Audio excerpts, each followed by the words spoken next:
Mutlu akşamlar sevgili izleyenler. Kıbrıs'ın Sesi TV 2020 ekranlarında Diyalog Medya Grubu Genel Yayın Yönetmeni Sayın Reşat Akar'la birlikte Gündem Özel programında sizlerle birlikteyiz. Hemen bugünün konularını sizlere kısaca aktarayım. Evet, Başbakan Faiz Sucuoğlu, Başbakan Yardımcısı Ataoğlu, Ulaştırma Bakanı Erhan Arıklı, Maliye Bakanı Sunat Otun Ankara'ya gittiler. Tabii sıkıntı genel anlamda mali konularda. Peki beklentiler nedir? Buna karşılık Türkiye'nin beklentisi ne olacak? Bu ziyaretin detaylarını konuşacağız. Diğer taraftan ülkede şiddet olayları artarak devam ediyor. Lefkoşa'nın göbeğinde alacak verecek kavgası bugün Diyalog gazetesinde de ön sayfada yer aldı bu haber. Artık sık sık duymaya başladık bu ve benzeri haberleri. Ardından bir düne bakacağız. Hatırlayacaksınız, belediyeler reformuyla ilgili siyasi parti başkanlarıyla görüşmüştü Başbakan Sucuoğlu. Bu görüşmeyle ilgili görüşmeye katılan CTP Genel Başkanı Tufan Erürman ve Halkın Partisi Genel Başkanı Kudret Özersay da canlı yayında programımıza bağlanacaklar. Bu arada Gazi Mausa Belediyesi'nde grev var. Ayrıca bazı belediyelerde de borçlanmaya gidiliyor yeniden. Hepsine daha fazlasıyla sizlerleyiz. Sizlerin de yorumlarını bekliyoruz. Evet, Reşat Bey merhaba. Merhabalar Funda Hanım. Herkese hayırlı günler dileyerek başlayalım. Evet. Bugün gündem, ana gündem maddesi tabii Başbakan Sucuoğlu'nun Ankara ziyareti. Beraberinde dün açıklamıştım size bu programda, herhangi bir yalanlama olmadı gördüğünüz gibi. Zaten teyit etmediğimiz bir haberi kesinlikle burada gündem konusu yapmıyoruz. Aldığımız kesin bilgilere göre Başbakan Sucuoğlu geçtiğimiz pazartesi günü Maliye Bakanı Sunat Atun'a "Seni görevden alıyorum" diyerek yerine Olgun Amcaoğlu'nun getirileceğini diğer bakan arkadaşlarının huzurunda söyledi. Bunu dün buradan aktarmıştım. Bu aktardığım bilgiler şu saate kadar ne Sunat Atun tarafından ne de Başbakan tarafından yalanlanmadı. Çünkü kaynak %100 kesin kaynak. Ne oldu? Sonra Ankara'dan bir davet geldi. Başbakan Sucuoğlu ve Maliye Bakanı Sunat Atun'un birlikte Ankara'ya gitmesi istendi. Neden? Ekonomik ve mali protokolün görüşülmesi. Şimdi son dakika dün gece saat 21 raddelerinde Ankara'dan bir haber daha geldi. Dendi ki koalisyon ortakları da davetlidir dendi. Turizm Başbakan Yardımcısı, Turizm ve Çevre Bakanı Fikri Ataoğlu, Demokrat Parti Genel Başkanı ve Yeniden Doğuş Partisi Genel Başkanı Bayındırlık Ulaştırma Bakanı Erhan Arıklı. Onlar da heyete dahil edildi son dakika. Demek ki Ankara hükümeti bir bütün olarak ortaklarıyla birlikte orada ağırlamak istedi ve bütün Kuzey Kıbrıs'ın mali ekonomik sorunlarının masaya yatırılması için bir fırsat yaratıldı. Şimdi Başbakan Sucuoğlu bugün giderken tabii dedi ki işte ekonomik protokolün yarın imzalanması hedefleniyor, şudur budur. Olacak mı olmayacak mı göreceğiz. Bugün az önce söylediğim gibi Maliye Bakanı yanında halen görevine devam ediyor. Seni aldım dedi ama bunu deklare etmedi. Seni aldım dediği halde. Gördüğünüz gibi havalanında da uğurlanıyor Faiz Bey. Bugünkü uğurlamam bu. Emin değilim tabii. Ama arkadaşlar herhalde yeni bir uğurlamalılar. Öteki de Ankara, güzel Ankara. Ankara'dan Faiz Sucuoğlu ve heyeti Esenboğa Havaalanı'nda Türkiye KKTC Parlamentolar Arası Dostluk Grubu Başkanı AK Parti Milletvekili Orhan Erdem ve Vali Yardımcısı Murat Soylu tarafından karşılanmış. Ankara KKTC'nin Ankara Büyükelçisi Kemal Köprülü de orada hazır bulunmuş. Yani bak, büyükelçilikleri istemezsiniz, temsilcilikleri, ama gördüğünüz gibi işe yarıyor. Başbakan geldi mi hazır gidecek oraya. AK Parti Milletvekili Orhan Erdem Bey ve Vali Yardımcısı Murat Soylu tarafından karşılandı Başbakan Faiz Sucuoğlu ve heyeti. Tabii bunu söylerken bazıları şunu diyebilir. Ne yani, Erdoğan mı gidip karşılayacaktı? Hayır. Öyle bir protokol geleneği yoktur Türkiye'de. Başbakanlık sistemi de yok. Şimdi gitsin karşılasın. Ama mesela bir bakan olabilirdi diye düşünüyorum mesela. Çünkü ilk ziyareti başbakan olduktan sonra Faiz Bey'im. Netice itibariyle dün bahsetmiştik. Bugün bir derleme daha yaptık sizin için. Ana hatlarıyla ne isteyecek, Faiz Bey ne yapmaya gitti diye oraya. En önemlilerini sıraladık. Bunları sizlerle ben paylaşmak istiyorum. Acil ihtiyaçlar nedir? Acil ihtiyaçlar. Maaş ödemeleri ve diğer cari harcamalar için KKTC maliyesinin şu anda 500 ile 600 milyon arası ayda eksiği var. Ben bunu 500'e düşürdüm. 6 milyar bir yıl. İhtiyaç bu. Kaçamaz bundan. Elektrik kurumunun acilen Aksa'ya ve bankalara ödemesi gereken para 2 milyar. 1 milyar 800 milyon da açıklanan yeni tarifeye göre üretim zararı vardır. Onu da Ankara'dan başka hiç karşılayacak bir güç yok. Yani burada para yok. Kıbrıs Türk Hava Yolları, Toprak Ürünleri Kurumu, Telekomünikasyon Dairesi'nin kamu bankalarına birikmiş borcu 1 milyar 200 milyon euro civarında. İyi dinleyin lütfen bu söylediklerimi. Atmasyon falan yok. 500 yataklı devlet hastanesi için 70 milyonlu proje bugün en az 100 milyon ama 70 diyorum. Yeni Girne Hastanesi'nin eksikleri 20 milyon. Girne Askeri Hastanesi'nin eksikleri 11 milyon. Yine Girne Askeri Hastanesi'ne tıbbi cihaz, teknik cihaz alımı 5 milyon. Lefke Mahkeme Binası tadilatı 1 milyon 200 bin. Girne Alsancak ve Güzel Lefke yolunun tamamlanması için 20 milyon. Belediyelerin birikmiş borçları için 450 milyon. Çiftçi, hayvancı, küçük esnafın kalkındırılması için en az 20 milyon beklenti var. Kalkınma Bankası'nın bankalardan çektiği ve ödemediği batık krediler 450 milyon. Bunlar öyle çok gözümüzde abartmayalım. Neden? Öyle çok büyük rakamlar değil ama 8 milyar 847 milyonun üstüne 1,2 milyar da euro ilave edeceksiniz. Yani o zaman durumun ne kadar vahim olduğu ortaya çıkar. Çok ciddi bir durum var. Artık tabii öyle milyonlar, 100 milyonlar konuşuyoruz. Mesela bugün Başbakan Ankara'ya giderken bir taraftan da Bakanlar Kurulu kararı açıklandı. Nedir o? Mausa Belediyesi eylem başlattı sabahleyin sendika orada ve 2-3 gündür çöpler toplanmıyor. Muhabirimiz Hüseyin Çiçek bugün oralardaydı, çekti fotoğrafları gönderdi. Bulursa arkadaşlarımız yayınlarlar. Çöpler dökülüyor sokaklara. Pis kokulardan geçilmiyor Mausa'mız. Da bir de Maraş açacakmışık da KKTC ekonomisi uçacakmış, Singapur olacakmış Maraş diyorlar.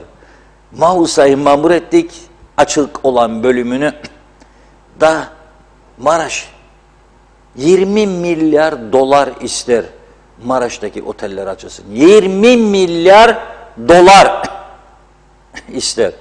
Öyle atmasyonla, nutuk çekmeyle devlet yönetilmez. Bırak devlet yönetmeyi, şirket yönetilmez. Yani bir holdingin patronusunuz, toplayacaksınız yanınıza yöneticileri. Arkadaşlar merak etmeyin, Singapur'u yaratıyoruz mesela Antalya'da veya Mausa'da, Maraş'ta. Ne yapacaksın? Nasıl yaratacaksın Singapur'u? Yeni oteller yapacağız. Turizmi açacağız. Yeni otelleri nasıl yapacaksın ve mevcutları nasıl devam edeceksin? Hazırladın mı bunun projelerini, planlarını? Hazırladım. Ne kadar? 20 milyar. Nerede para? Allah yardım eder. Ha o zaman tamam.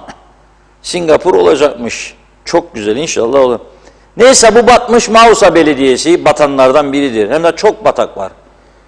Bugün daha karar aldılar. 12 milyon 500 bin lira daha borçlansınmış. Arkadaş ama sen Bakanlar Kurulu kararı alın. Devlet kefaletinde diyorsun adına da bunu nasıl ödeyeceksin? Bana kaynak göster. Gelirin yok, satacak bir şeyin yok, altının yok, petrolün yok, doğalgazın yok. Ne yapacaksın? Yani anlaşılır gibi değil. Ve bu Mausa Belediyesi kendi çöplerini toplayamayan belediye Maraş'ımış açacakmış da açmış da bisikletlerine gezermiş insanlar oralarda. Gene batmış belediyelerden bir tanesi Büyükkonuk. Yıllardır batmıştır. Çok borçları var. Mahkeme kararları vardır. Borçlarıyla ilgili ödemiyor. Ödeyemez zaten. Parası yok. 1.400.000 lira da ona bugün. Ne ya ama siz devamlı batıracaksınız. Boyunuzdan büyük işlere gireceksiniz. Habire personel istihdam edeceksiniz. Da Bakanlar Kurulu vatandaşlardan onay almadan yani yetki verdik yönetsin ama demedik ya bizi doğmamış çocuklara kadar borç batağına sürükle. Öyle bir yetki yok. Böyle bir yetki vermedi kimse size. Nedir bu devamlı bu borçlanma? İşin kolayını buldular. Borçlan canım öde. Bugünü de atlatalım, bu ayı da atlatalım. Gelen ay nasıl ödeyeceksin? Hiç ortada bir şey yok. Bilemem yani. Tabii bu belediyeler konusunda da dün mecliste toplantı oldu. Toplantının sonucunda bir konsensus sağlamışlar. Başbakan iyi bir adım attı demedi. Bizim dediğimiz olacak vallahi billahi demedi. Ankara'dan bugün, yarın daha doğrusu nasıl dönecek bilmem. Öyle dediğim gibi dün de bahsettiğim 3 uçak dolusu parayla gelirse res çekebilir muhalefete. Diyebilir ki ben dediğim olacak kardeşim diyebilir. Ama dün o pozisyonda değildi. Dün dedi ki ben de uzlaşı isterim ama dedi grubu bir toplayayım, grup dediğim milletvekillerini. Bir de Ankara'ya gidecek. Onu da söyleyemedi. Onlara gideyim bir de Ankara ne diyecek? Ankara'da da görüşecek yarın. Bakalım döndüğü zaman nelerin olacağını göreceğiz. Ama biz muhalefet ne istiyor? Toplantıda neler konuşuldu? Az sonra hem CTP Genel Başkanı Sayın Tufan Eroğlu hem HP Genel Başkanı Sayın Kudret Özersay ile canlı telefon bağlantısı kurup telefonda bu arada test ediyor arkadaşlar. Gene bir arızaya uğramayalım. Bağlayacağız ve konuşacağız. Birinci ağızdan ne olacağını göreceğiz. Şimdi özetlemek gerekirse acil olanları söylüyorum. Bakın Sağlık Bakanlığı'nın birikmiş borçlarını söylemedim. Ödenmeyen. Köy içi yollar falan çöken yerleri söylemedim. Elektrik kurumunun acilen 2 tane jeneratöre ihtiyacı var. Söylemedim. Bütün şebekelerin yenilenmesi lazım. Elektrik kurumunun, elektrik dağıtım hatlarının birçoğunun yenilenmesi lazım. Onu da söylemedim. Söylemediğim çok şey var burada. Fakat maaşlar için sadece maaşları ödeyebilmek için 6 milyara ihtiyacı var bir yıl için. Elektrik kurumu için 3 milyar 200 milyona acilen ihtiyacı var. Belediyelerin birikmiş ödenmeyen borçlarının ödenmesi için sosyal sigorta ihtiyaç sandığı, aksi halde bu kurumlarda batacak. Zaten sigorta kurumu yarı batmıştır. 450 milyon ister. 450 milyon da ne için istiyor? Kalkınma Bankası'nın batık kredileri ki o vatandaşlarımızın mevduatıdır. Yani ana diyor bana para versene, baba bana para ver. Vardı ya o şarkı binlik olsun diye. O zaman binlik çok değerliydi tabii. Varsa o şarkıyı bir dinleyelim hadi.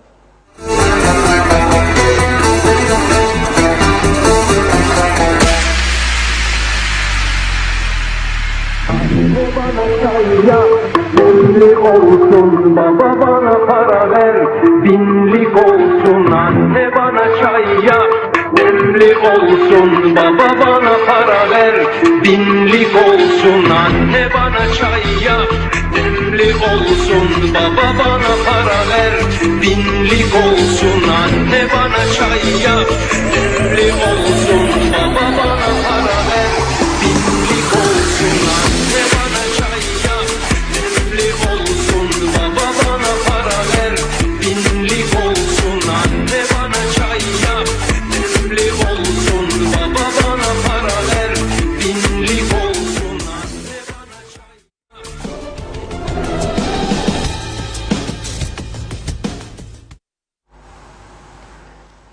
Evet, o şarkıda olduğu gibi bana para ver diyor, binlik olsun. Binlik yok arkadaş, binlikler o zaman vardı ama 6-0 atıldıktan sonra binlik bitti. Şimdi en büyük para 200'lük. Baba bana para ver diyeceksin, euro cinsinden olsun. Anne bana para ver, dolar olsun, dolar. Türk parasıyla ödenemez bu borçlar. Aman Allah'ım, ya bir de duysa Anadolu halkı 10 milyar gidiyor Kıbrıs'a. Aman anam aman anam. Ekmek yiyemez durumda. Köylerde birçok insan milyonlar. Orada da çok pahalılık var, anada da. Nasıl sana verecek bu paraları? Da sen de devamlı istihdam dağıtacaksın. Orkestralar, bandolar, tiyatro grupları. Doldur babam doldur, korolar, morolar. Devam. Nasıl olsa düzen böyle geldi, böyle gidecek mi acaba? Ben öyle umut etmiyorum. İki, Maliye Bakanlığı'nın sorununu nasıl çözecekler? Yani ana diyecek şimdi, ya Sunat Bey'den biz memnunluk dokunmayın falan olacak. Ama işte ben falan filan, bence orada uzlaştırırlar. Ananın eli değdi mi uzlaşırlar ki inşallah uzlaşırlar. Yoksa gerilimli olmayacak bu iş. Şimdi Faiz Bey ne istiyor Ankara'dan? Bugün ayrılırken böyle kısaca bir özetledik sözlerini, onu dinleyelim. Ziyaretimiz vesilesiyle imza aşamasına getirdiğimiz Türkiye Cumhuriyeti, Kuzey Kıbrıs Türk Cumhuriyeti ekonomik ve mali işbirliği protokolü üzerinde son ayrıntıları ele almayı ve imzalamayı öngörmekteyiz.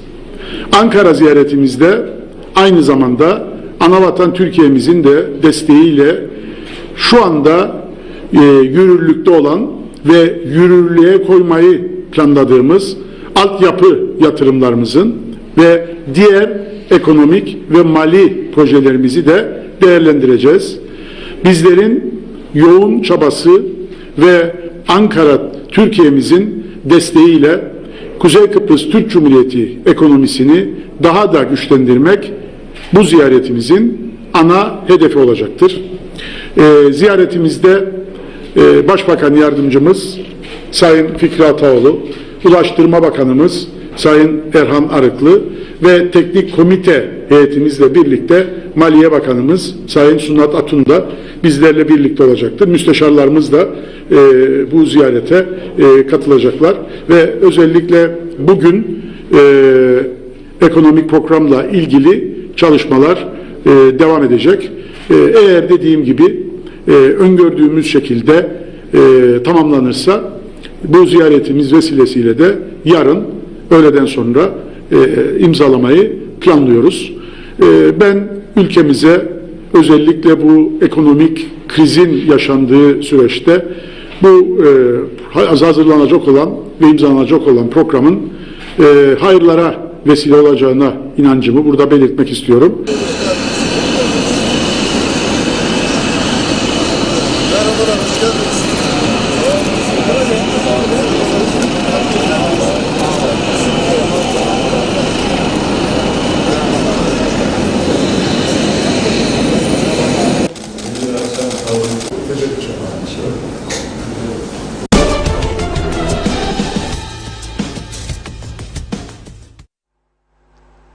Protokol demek ne demek?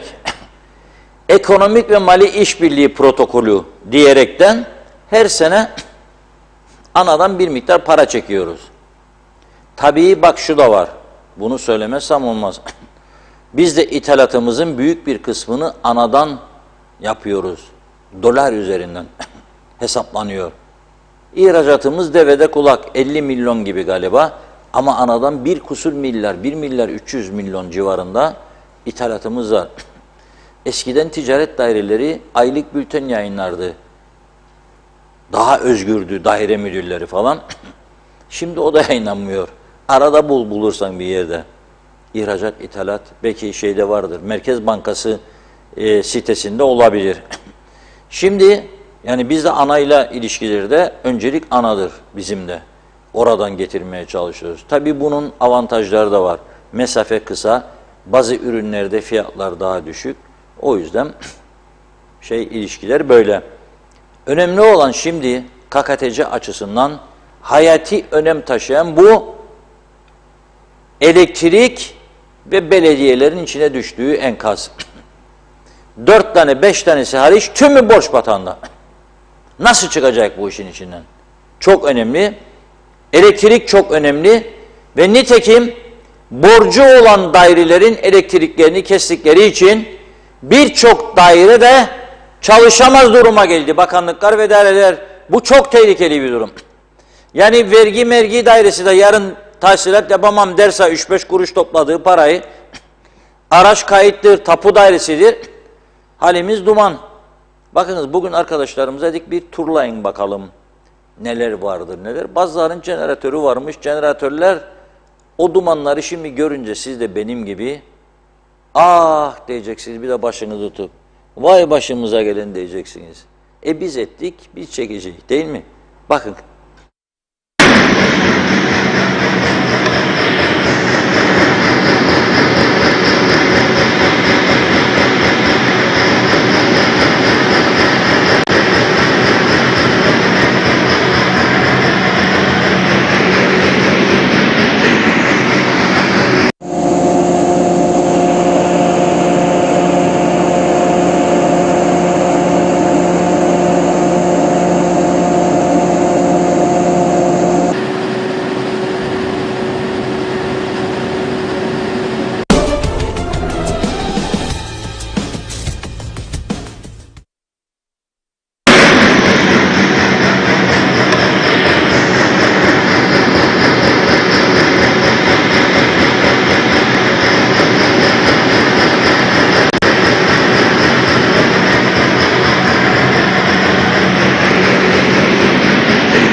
Evet, o az önce gördüğümüz dumanların çıktığı daire neymiş? Ulaştırma Bakanlığı'ymış. Görüyorsunuz değil mi? Çağ atlıyoruz, çağ. Zehir dumanlara bakın. Ama kimin umurunda? Etraftakiler zehirlenmiş, orada çalışanlar zehirlenmiş. Kimin umurunda? Ver jeneratörü, daire çalışsın. Ve yakıtı da bitmek üzereymiş. Ya bugün sonmuş galiba. Yakıt da yok, dairenin parası da yok. Nasıl ki ilaçlarda ihaleye çıktın ve ihaleyi kazanan firma devlete diyor sana güvenmiyorum diyor. Sonradan öde diyor eski borcunu, yenisini öyle götüreyim. Adamımış mahkemeye verecekmişler. Bak. Adam haksız mı be kardeşim? Yahu sen adama getirttin ilaçları, sana teslim etti mi etti, parasını öde. Yenisini getir diyor. Yok, öde bana paramı da getireyim. Devlete güven sıfır şu anda. Bu durumdadır KKTC devleti. Şimdi sana ana para verse de bu güveni sağlayacak bir idari yapı oluşturabilecek mi, oluşturamayacak mı? Mesele budur. Ben sana parayı vereyim, daha da al bu kadar, sen olduğu gibi git de dağıt. Yok. Onun kolayı vardır. Yani bizden giden heyete vereceklerine parayı torbalarla 2 tane uçak görevlendirirler.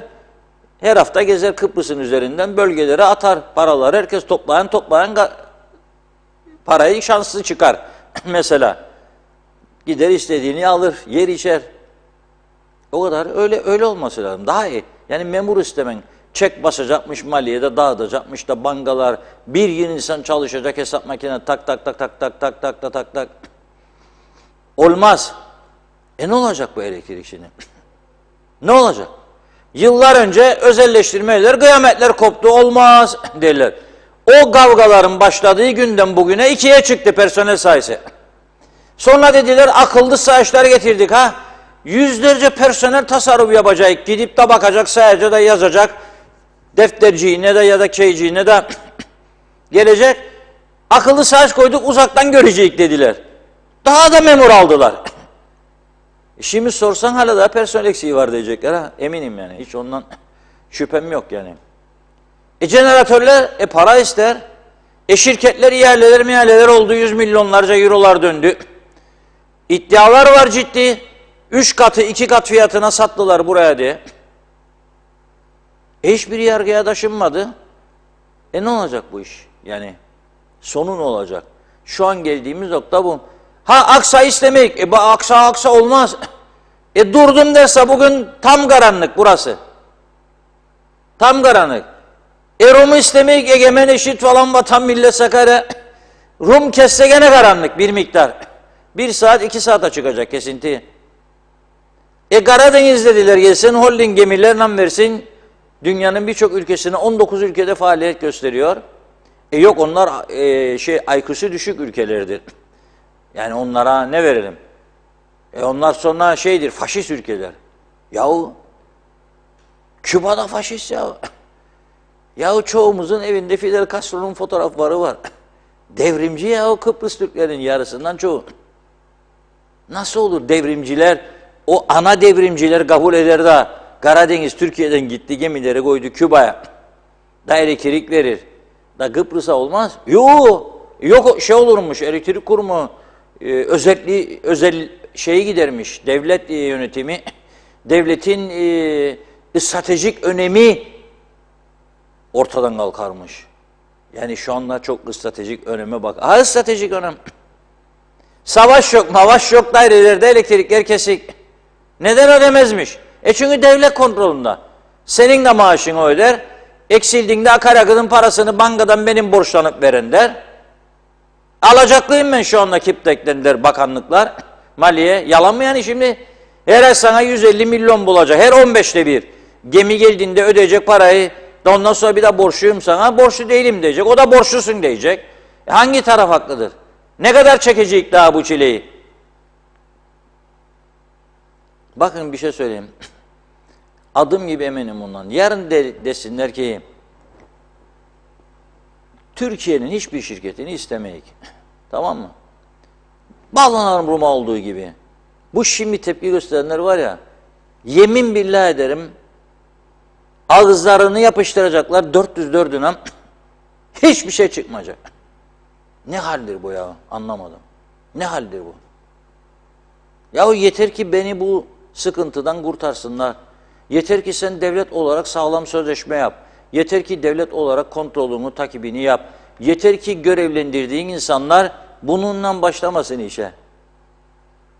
Zübük filmindeki gibi çekmeceyi çekerek başlamasın. Ya. Onun için ben diyorum bir çare bulmadan gelmesinler Ankara'dan.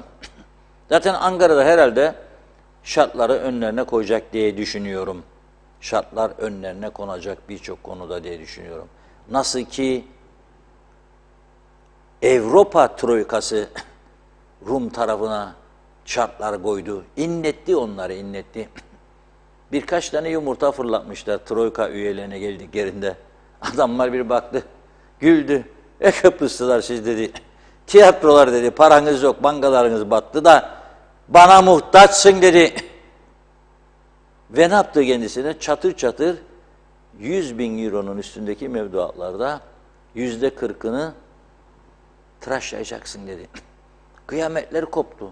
Maliye Bakanı'nın suratına tokat vuranlar oldu. Meclisin önünde.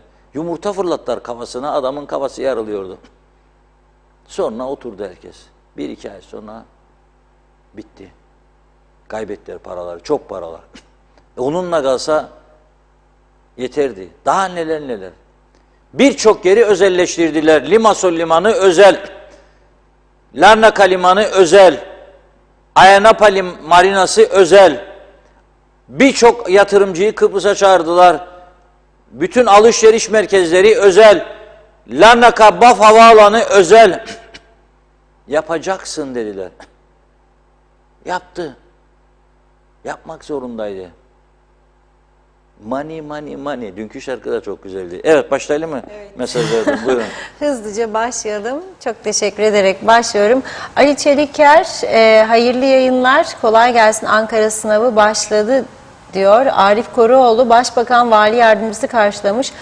Dua etsin demiş, muhtar karşılamadı. Aslan Oral da kolay gelsin. Kemal Osman Ceyhanlı da iyi yayınlar diledi. Demre Coşkun, Ersin Bey nerede? Yoksa diyor yine Yörük İş Adamları Birliği ile toplantıya mı gitti yazmış. Kerim Akgün, Ankara Muhtarlar Birliği Başkanı da vardı karşılamada Reşat Bey.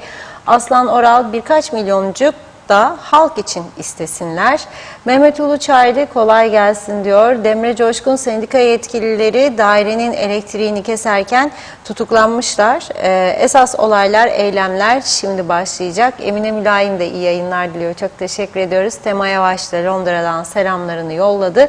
Gaye Kök, ülkede yol yok, temizlik yok, kırılan dökülen olduğu yerde icraat dersen borç, çoğaldıkça atama yapmaya devam, gerisi kimin umurunda diyor. Selçuk Uskan, özet geçeyim, Başbakanımızın oturuşunu eleştirmiş. Erol Hasan Avustralya'dan selamlarını yolluyor. İsmet Ezel, sadece köy yolları değil, tüm KKTC asfalt ister.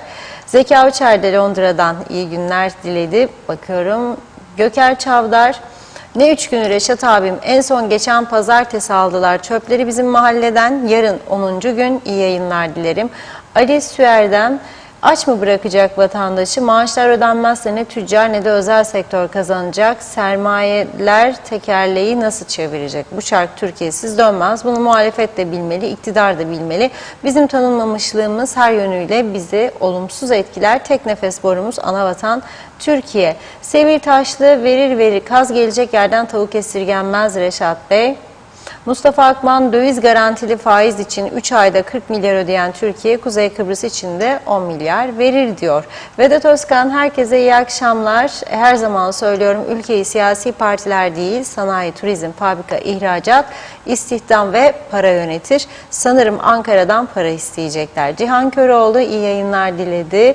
İzzet Kahraman da yine çözemediğim bir mesaj. Necdet Mavi Gözlü, Kuzey Kıbrıs Birleşik Afrika Pakistan Cumhuriyeti'nden hayırlı günler diliyor. Evet, Afrika kökenli insanları gündeme getirin. Bütün gün mahallede rahatsızlık yapıyorlar. Sabahın 5'inde çok sesli konuşmalar, bağırmalar. Bunlar yüzünden hiç rahatımız kalmadı. Gündeminize lütfen bunları getirin demiş Necdet Bey. Mehmet Uluçaylı, Türkiye hükümeti yollarımız ve altyapı yatırımları için yapacağı mali yardımları bizim hükümet yetkililerine verirse çarçur edecekler. O nedenle ihaleler sonuçlansın sonra ve yapılan işler bittikçe yardımları yapması gerek. Bizimkiler ancak da atama yapmayı becerirler. Nazime Nalbant, Londra'dan herkese sevdiklerine selamlarını yolluyor. Evet, duyduklarımıza inanın, ne yazacağımı bilemiyorum. Çok üzülüyorum. Bu durum nereye kadar böyle? Halkımıza bu eziyet. Bir tarafta zamlar, elektrik kesintileri, eylemler. Bu durumdan memnunlar mı? Hesapsız harcama ve borçlar yüzünden kaç aydır çektiriyorlar. Hiçbir işlerini de yapmadılar. Sadece birbirlerinin üzerine atamalar demiş. Bu şekilde bir yere de gelmeyecekler. Halkın daha çok canını yakmayın lütfen diyor. Üzgünüm. Ahmet Halil iyi yayınlar diledi. Natalya Dede de. Evet, Oktay Değirmencioğlu, jeneratör buharlı trene benziyor demiş. Sayar Eker, jeneratör ve hem duman hem gürültü, devletçilik oynayanlara yazıklar olsun. Ömer Bozkara, vezirler, Erhan Arıklı'nın bakanlığı dairesi demiş. Kendi dairesine bakmıyor, Kıptek'le uğraşıyor demiş. Sevil Taş'la el birliğiyle yok ettiniz memleketi, hainler yakındır diyor, satışa çıkarırsınız demiş. Fikret İpekçioğlu, güzel Kıbrıs'ımızı kirletmeye devam ediyorlar. Daha da çıkıp utanmadan konuşuyorlar. İcraat yine yok. Aslan Oral, özelleştirme başka bir şey kurtarmaz bizi. Doğan Falyalı, yağdanlığı boşuna icat etmediler. Yağla tekeri derler. Adam becerir, 2 kuzu kesip bütün çevirme kebap yaptı. 2 günlük viski, her çeşit sebze meyveyle masayı döşedi. Yemekten sonra taze kaymakla yapılmış sini tatlısı. Böyle olunca tabii iş biter. Ne doğruya ne de yanlışa bakar. Ye babam ye diyor. Böyle işler de olur. Ne sandınız? Bir de dönüp yapabilirsen sen de yap demesin mi? Öyle bir baktım kendine. Söylediğine bin pişman oldu. Tabii biz de öğrenmiş olduk. Demek bu işler böyle oluyor. Vay be demiş. Bir yemeğe evet Vedat Özkan 38 yılda 26 koalisyon hükümet, genelde hep aynı kişiler vekil ve bakan. 28 belediye sayısını kim çoğalttı merak ediyorum demiş. Nüfusa göre bu kadarı fazla. Mesut Kazık iyi yayınlar diliyor. Lefkoşa Surlariçi Haydarpaşa Mahallesi muhtarı Tolgay Kurtoğlu da. Özkan Bişmiş, Türkiye 4 milyon Suriyeliye bakan Türkiye 60 bin Kıbrıs Türk'üne bakmayacak mı? Nihat Aras, Reşat Bey, Sayın Başbakan elektriklerin düşüşünü açıkladı ama resmi gazetede yayımlanmadığı için eski düzen devam ediyor. Yani daha pahalı ödüyoruz. Mustafa Cicibaba da ne olacak memleketin hala acaba, irtica mı etsek, ne yapsak ben de bilmiyorum demiş. Bir iki mesaj okuyup ara vereyim. Hasan Nihat Erduran, ambargolu ekonomi olmaz ki diye başladı mesajı. Rum uygular, Birleşmiş Milletler'de ambargo zebaniliği yapar diyor. Durum bundan ibaret. Gereklilik doktrini 58 yıl süremez. 63 devlet işgali hala sürer. Bu insanlık suçudur. 58 yıldır sürer diyor. Uyanalım, esası budur dedi. Nazime Nalbant'ın da mesajını okuyayım. Reşat Bey, inanın bir Kıbrıs vatandaşı olarak daima memleketimi ve halkını düşünüyorum. Sizin konuştuklarınızı takdir ediyorum. Halk ne zaman yaşadıklarını, her zaman halkın yaşadıklarını dile getiriyorsunuz. İyi ki varsınız demiş. Bana da teşekkür ediyor. Ben de size teşekkür ederim Nazime Hanım. Allah hepimize bir an önce halka zarar değil ferahlık versinler demiş. Kimseyi de artık üzmesinler. Kimsenin ekmeğini de elinden almayın diyor. Devam edeceğim. Şimdilik ara verelim. Buyurun Reşat Bey. Evet, yapanın yaptığının yanında kaldığı bir ülke olmanın şu anda sıkıntılarını yaşıyoruz. Böyle geldik, böyle mi devam etmek istiyoruz, yoksa farklı mı istiyoruz? Vatandaşlar en çok nereden şikayet ediyor, ne bekliyor? Programın ilerleyen bölümünde vereceğiz. Ancak bir şey okumak istiyorum sizlere. 2 gün önce ortaya çıktı ve şimdi İngiltere Başbakanı Boris Johnson ile eşi, Kari ve Maliye Bakanı Rishi Sunak, koronavirüs salgını döneminde yürürlükte olan karantina uygulamalarını ihlal ettikleri gerekçesiyle para cezasına çarptırıldı. Johnson kısa bir süre sonra yaptığı açıklamada hemen söylememe izin verin dedi gazetecilere. Cezamı ödedim ve tekrardan herkesten özür diliyorum dedi. Johnson ayrıca açık olmak gerekirse bu bana Covid-19 kurallarının ihlali gibi gelmedi. Ancak polisin vardığı sonuç daha farklıdır ve ben bu soruşturmanın sonucuna saygı duyuyorum dedi. Yani o evinde doğum günü partisi verdi ve arkadaşlarına da dedi ki gelirken devlet para vermez falan filan, İngilizler yedirmez. Herkes içkisini getirdi. Evinde parti düzenledi. Efendim kurallar var. İşte kaç kişiden fazla bir araya gelemez bu kadar metrekarede. Onu ihlal ettiği için mahkemeye götürüldü polis tarafından. İyi dinleyin mi siz ya bunu lütfen? İngiliz sömürgesiydi burası. Ne kültürden, ne kültüre geldi bu Kuzey Kıbrıs. Da şimdi adamlar çaldı diyor dosya önünde senin ve sen mesele yok diye kapatıyorsun bunu ha. Mesele yok diye bir zamanlar Kıbrıs Türk havalarımız vardı. Daha o batmasaydı daha özlerim hala fotoğraf. Ne özlersiniz? Batması için her şeyi yaptınız birlikte. En fazla maaş 15, 13, 14, 15 yetmedi, daha fazla. Daha çok istihdam. Partilerin yetkililerine verdiniz yönetimi. Bir şey bilenlere değil. Bazı bakanların, milletvekillerinin yakınlarını, çocuklarını, arkadaşlarını ön koltuklarda oturtmadı diye işi iyi bilen Zeki Ziya'yı harcamadınız mı da getirdiniz parti yetkililerini? İşi bilen adamı göndermediniz mi? Da şimdi ararsınız suçlu, onu da Türkiye batırdı biz yani. Hiç bizde suç yok.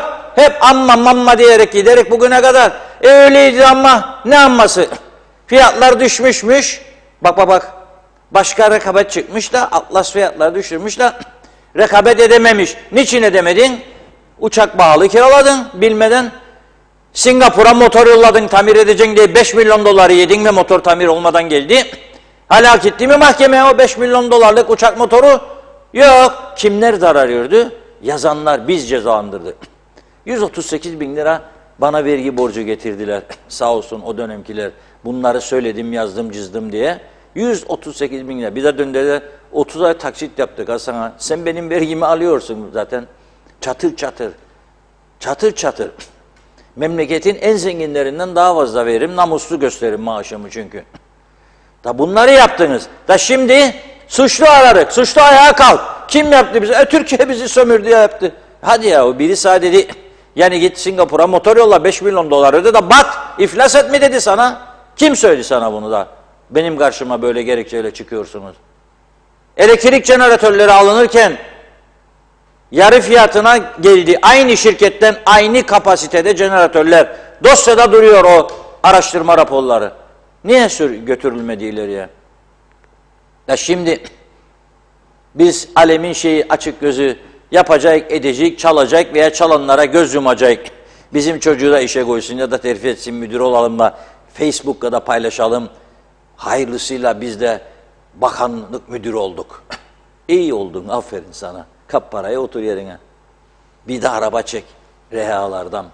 Beğenmezsen bakana de ki yemeğe gittiğinizde ya bizim bu arabada yolda kalır falan filan de acındır. O da bekledi daha halledecek. Sana da çeker bir tane Çangar'dan, Gombo'dan, Mombo'dan, Dünya Oto'dan çekerler. Ne olacak? Buldun fırsatı yaşa. Ve İngiltere Başbakanı diyor ki ihlal ettiği sonucuna varılarak kuralları ilk aşamada kendisine 20 ceza verilmesi kararlaştırılmış.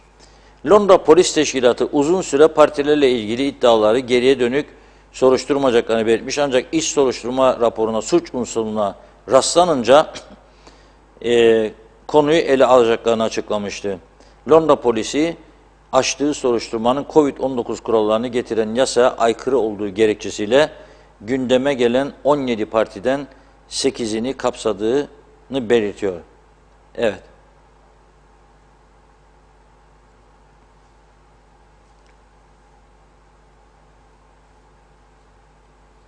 Tabii ana muhalefet İşçi Partisi de fırsat bu fırsat diyerek istifalarını istemiş Boris'in. Boris istifa etmesin çünkü bence başarılı ve demokratik bir liderdir. O bisiklete binip de gider mi gitmez mi işe? Da bizimkiler araba beğenmez, göreve gelir gelmez eskidiydi o diyor. Da yenisini ister. Cenazeye giderler resmi hizmet aracı. Düğünlere giderler resmi hizmet aracı. Köyleri gezerler resmi hizmet aracı. Doldur babam benzin depolarını doldur. Doldur babam doldur. Sonra da ne yapalım? Zamlara mecburduk. Zamlara mecbursun ama önce yukarıdan başla bakalım önlemlere. Yok benim ekmeğimden başladın. Ekmek 2,5 doldu, 5,5 6. Ne başladın fakirin ekmeğinden? Ne fakirin tüp gazına döndün hemen ilk günden? Ama işte üzücü olan bütün bunların karşısında olması gereken bu sivil toplum örgütleri maalesef ve maalesef ezici bir çoğunluğu sadece kendilerini kapsayan, kendi çıkar, ekonomik çıkar veya siyasi görüşler doğrultusunda bugüne kadar yürüttüler eylemlerini, tepkilerini. Diğer güçlü ekonomik örgütler ise sus pus oldu. Arada bir bildiriyle etkili olacaklarını düşündüler. Peki ne yapabiliriz? Mesela bana soracaklar. Ne yapmamızı isterdin sen yani? Biz de gidelim o hayvancılar birliğinin yaptığı gibi meclis kapısını ayağa kaldıralım, kıralım, dökelim. Yok. Yapacağınız ama çok şey vardı. Gümrükten bir hafta mal çekmezdiniz, bak neler olurdu. Bir hafta. Bir hafta mal çekmezdiniz, bak neler olurdu bu ülkede. Yapmadınız. Otelcilere de söyledim. Verin anahtarları bir haftalığına. Gitsin tatil yapsınlar ya otellerde. Bütün bakanlar, bakmayanlar, tüm milletvekilleri 50'si, hanımları, eşleri, kocaları, kardeşleri, anneleri, babaları doldursunlar odaları. Turizm mi istersiniz? Biz burada. Otelleri doldurduk. Ne bir de uçak isteyen, tanıtım isteyen falan. Turizm Bakanlığı'nın tanıtım bütçesinde Size gelecek ikramları da kullanırsınız. Bonfileler falan gelsin. Barbunlar, marbunlar, fangriler, palamutlar. Bu sene palamut da gelmedi. Şükürler olsun. Türkiye'de çok az çıkmış. Bize de gelmedi. Hasret kaldık palamuğa da. Gerçekten. Neyse.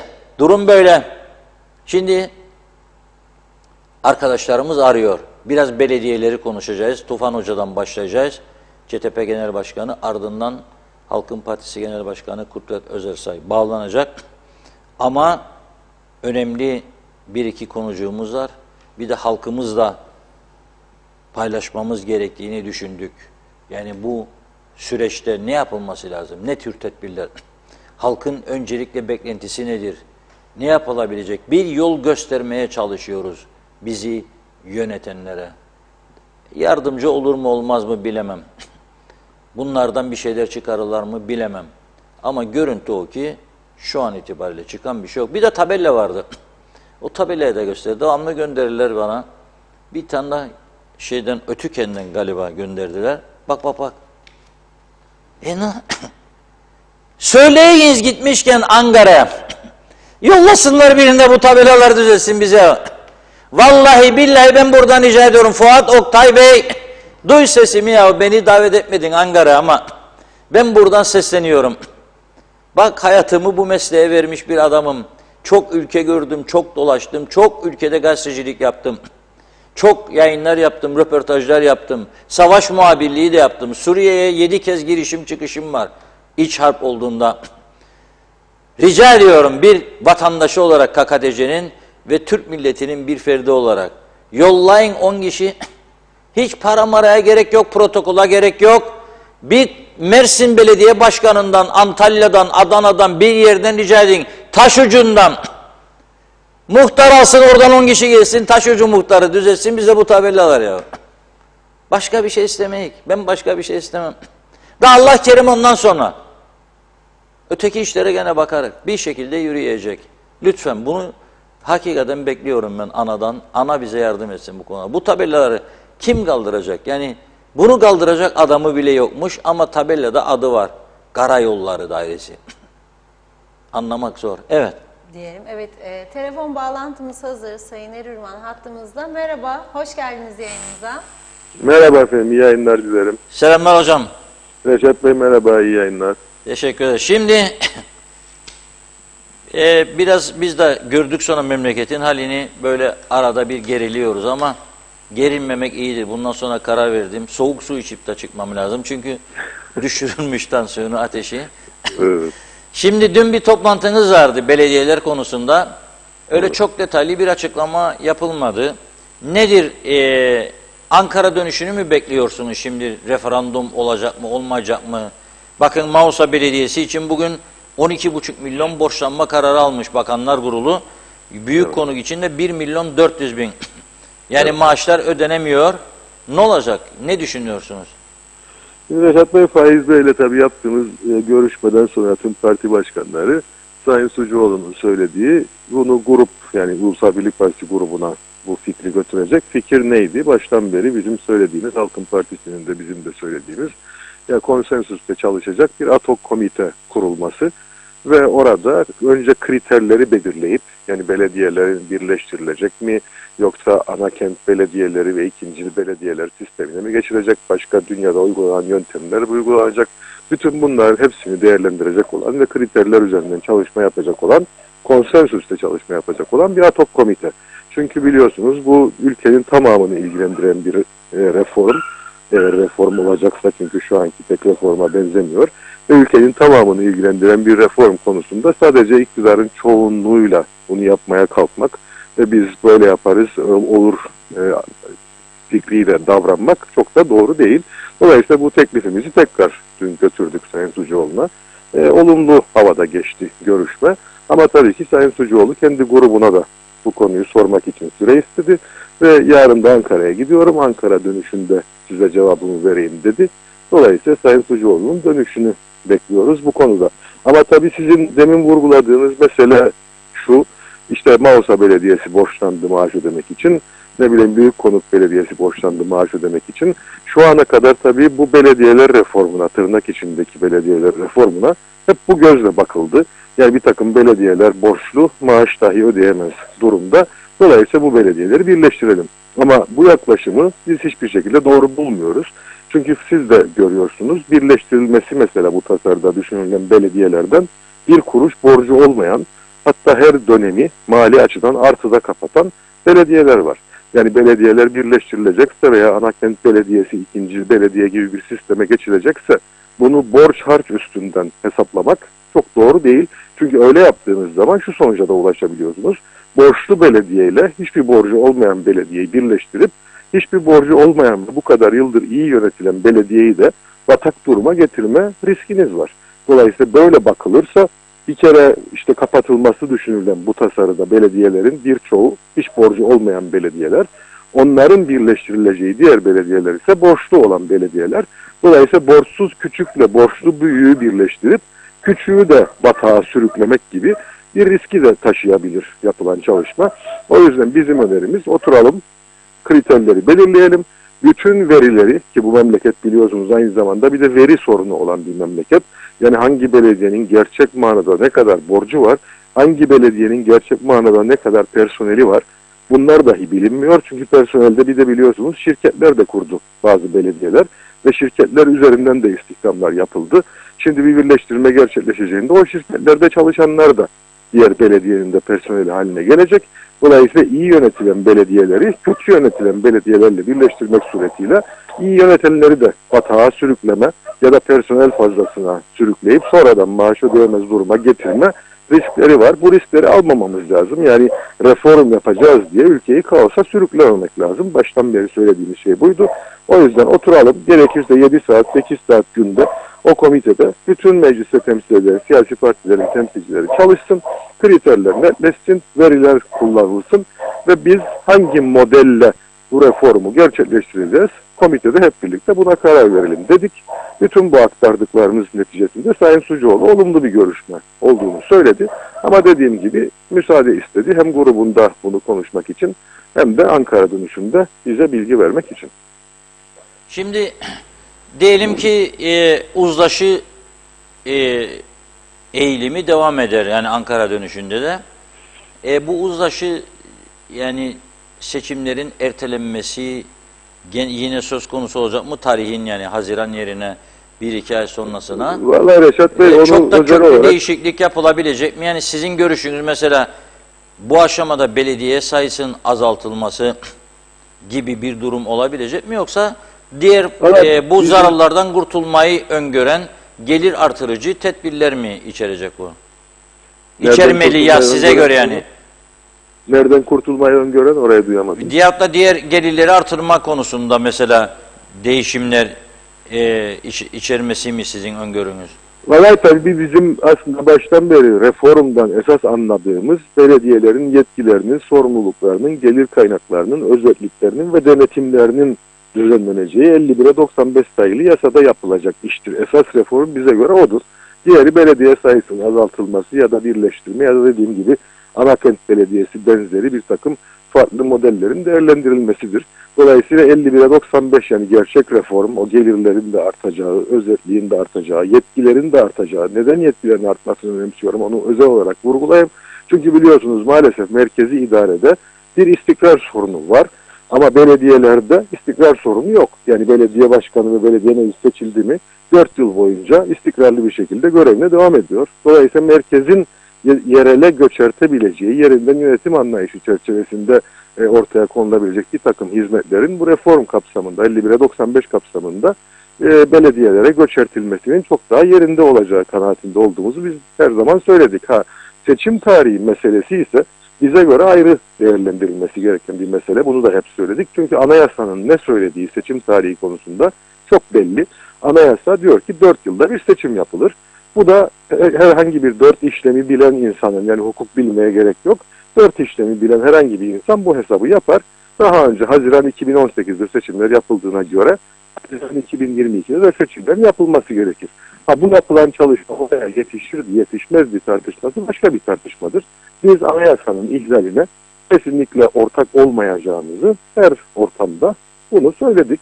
Dolayısıyla bu yapılacak olan çalışma seçim takvimi üzerinde uzlaşmayı da içeren, o konuda da bir uzlaşma içeren bir çalışma değildir kesinlikle. Biz reform konusunda dediğim gibi 7 saat, 8 saat, 10 saat günde çalışmaya hazırız. Cumhuriyet Türk Partisi milletvekilleri olarak.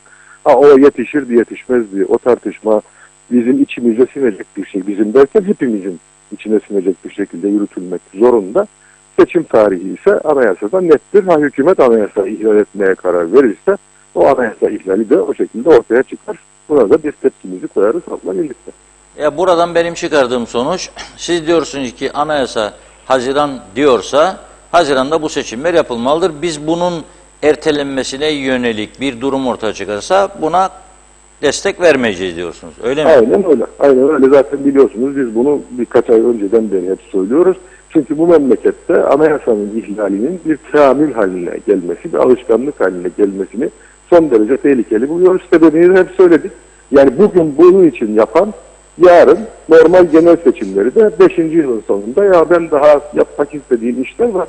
Genel seçimleri 5 yılda bir yapmayalım, 7 yılda bir yapalım deme noktasına gelebilir. Böyle bir alışkanlık maalesef Sayın Ersin Tatar saraya gittikten sonra ondan boşalan bir milletvekilliği için yapılması gereken araç seçim konusunda tam da bu tavrı sergilemişti o dönemin Ulusal Birlik Partisi hükümeti. Şimdi aynı tavrı bu dönemin Ulusal Birlik Partisi hükümeti sergilemeye hazırlanıyor gördüğümüz kadarıyla. Ama bu bize göre son derece tehlikeli bir gidişattır. Yarın biz geliriz hükümete, 5. yılımızı doldururuz. 5. yılımız dolduğunda ya daha yapmamız gereken reformlar var, işler var.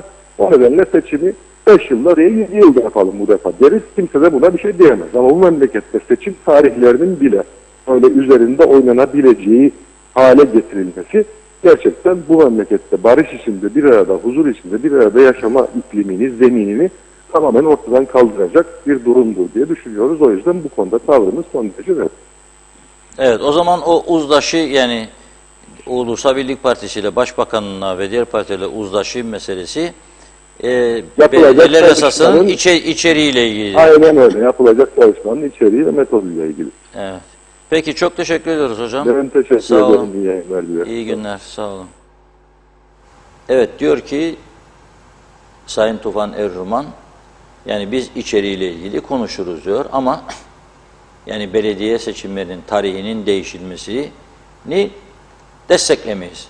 Böyle bir şey gündeme gelirse de desteklemeyeceğiz. Çünkü anayasaya aykırılık içerir. Sonra diyor, bu davada genel seçimleri 4 değil 7 yıl yapalım falan. Yani delinirse bir yerden diyor anayasa, bu devam eder, örnek teşkil eder. Biz buna ortak olmayacağız diyor. Şimdi arkadaşlarımız Tufan Hoca'yı arayacak, Kudret Hoca'yı arayacak ama ve lakin bir yere sanatçımız çok güzel bir şarkıyı gönderdi bize enstrümantal olarak. Onu dinlemek istiyorum, sizlere dinletmek istiyorum. Bu arada arkadaşlarımız da Kudret Hoca ile bağlantıyı kurarlar. Mehmet Sakarya'dan dinliyoruz. Evet.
Tabii gördüğünüz değil mi? Mum da önde. Şarkıyı da ona göre seçti Mehmet Sakarya. Flütla çok güzel seslendirdi Belalım şarkısını. Belalımız yani elektrik. Dünya nerelere gider, biz nerelere giderik. Ve Rum Enerji Bakanı. Rumlar çok akıllı insanlardır, bakmayın siz. Siyaseti, propagandayı dünyada en iyi beceren ilk 3 ülkeden biridir. O bir avuçluk Güney Kıbrıs. Öyle bir bayan seçti ki adı da ilginç. Natasha Pilidu. Natasha Hanım, İsrail, Yunanistan, Mısır arasında göreve geldiğinden beri mekik dokuyor. İlla ki bir an önce doğal gaz işini bitirecek, İsrail'in doğal gazını da Yunanistan üstünden Avrupa'ya gönderecek, Euro Asya projesi, Euromed projesi devamlı uğraşıyor. Helal olsun.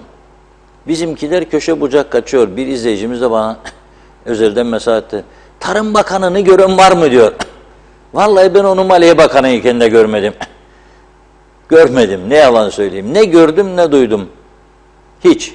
Şimdi de yok ortada. Ne diyecek adam? Göletleri temizle. Para yok diyecek mesela. Çiftçi köylü kan alıyor. Para yok. Hayvancı kan alıyor. Köpekler parçalıyor hayvanları. Yasa yetersiz. Değiştirin yasayı. Yoktur adımma işte dediydik de öyle olduydu da böyle oldu. 3-5 ayda bir bakanlar gider gelir. Hangisi bu işleri oturup da çözecek? Tam kağıdı kalemi eline alıp yazmaya başlar. Hadi gittin görevden derler. Hadi gittin görevden derler. Bunun adına maskaralı gidemezler de ne derler ya? Oyuncağı çevirdik devlet yönetmeyi, ülke yönetmeyi veya toplum yönetmeyi veya cemaat yönetmeyi. Oyuncak haline çevirdik ya. Bu olacak iş değil. Ne yaptıysak kendi kendimizi yaptık ve yapmaya devam ediyoruz. Hazır mı Kudret Bey? Yok, henüz hazır Kudret değil. Bey sizi arıyor arkadaşlar. Duyduk duymadık demeyin, vaktimiz dar.